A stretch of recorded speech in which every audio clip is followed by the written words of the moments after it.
Gail argues that different people are sexualized in commercials in different ways. We can see this demonstration with men in ads.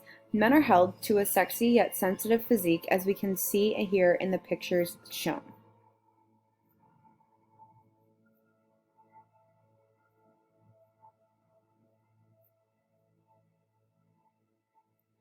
They argue that this swayed men's conscious body image. Who would imagine? Women's commercials have tried to rebrand the woman into being a feminist. Look at me and how sexy I am because it's my body. I can sleep with men because I'm powerful and it is my choice. It is still appealing to sexual fantasies but can be viewed from a feminist approach. Take these ads as example.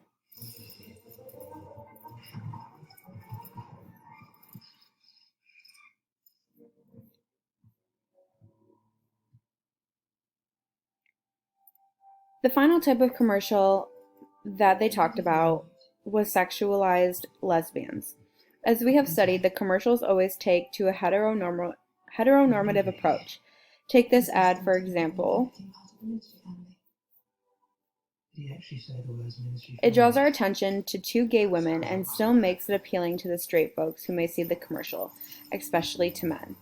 This ties in with the idea of heteronormativity because, as we can see, the two women are playing football, but it still shows LGBT visibility.